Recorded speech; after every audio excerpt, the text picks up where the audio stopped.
Rendez-vous de l'économie sur i24 News. Bienvenue à tous. Au sommaire de cette édition, c'est la rencontre des deux plus grands pays du monde en termes de population.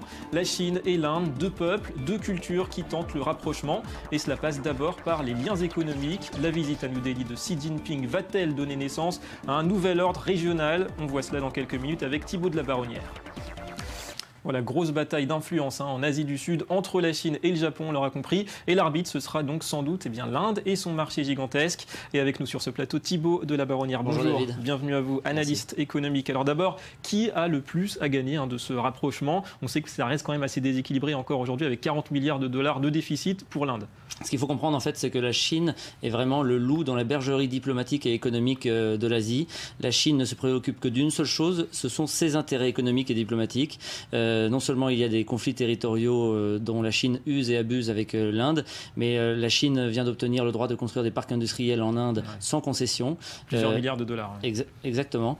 La Chine a le besoin vital pour son économie de rester l'usine du monde et ne compte pas laisser cette possibilité à l'Inde. C'est elle qui pousse vraiment à ce rapprochement aujourd'hui. Exactement. En fait, tous ces pays d'Asie souffrent en ce moment d'une croissance qui est en train de ralentir. C'est un gros problème pour la Chine qui avait visé cet ennemi qui est plutôt sur un rythme de 6,9.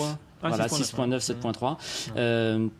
L'Inde a 10 millions de jeunes actifs à absorber chaque année dans son marché de l'emploi et a donc aussi des gros problèmes. Alors justement, le problème vient peut-être de l'Inde aussi, qui n'a pas trop le choix avec une croissance en 2013 à 5%, la plus mauvaise depuis 10 ans. On n'a pas le choix, on accepte les capitaux chinois à tout prix finalement. L'Inde est courtisée par tout le monde, mais a aussi besoin de tous ces capitaux justement pour accepter des nouveaux investissements et pour absorber cette relancer masse l'industrie d'actifs. aussi. Oui, exactement. Parce que c'est le modèle économique. Le modèle économique de l'Inde est encore à trouver pour le gouvernement indien. Le problème jusqu'à maintenant, c'était que c'était très service. Ça utilise beaucoup moins de ressources humaines que l'industrie. Et le nouveau Premier ministre nationaliste a décidé qu'il fallait relancer l'industrie et lancer le Made in India pour voir plus d'emplois en Inde. Et d'ailleurs, Xi Jinping qui avait dit que la Chine restera l'usine du monde et l'Inde un petit peu le back-office, ça rejoint ce que vous dites. Exactement. Alors entre l'Inde et la Chine, il y a aussi quand même le Japon, troisième puissance économique mondiale, la deuxième d'Asie après la Chine. Est-ce que les choix de l'Inde ces jours-ci, on sait que Shinzo Abe a reçu le Premier ministre indien il y a quelques semaines, est-ce qu'ils sont déterminants pour l'avenir de ces rapports de force finalement dans la région?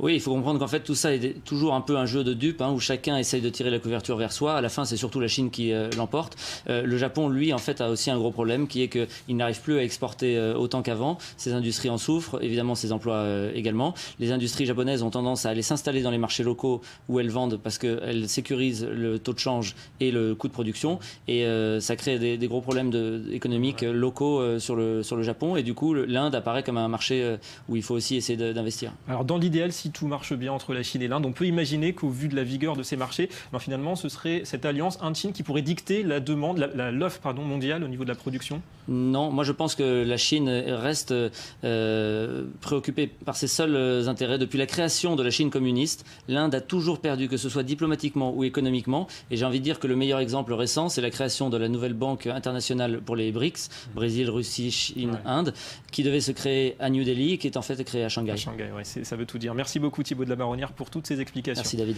Et on passe au Media Watch.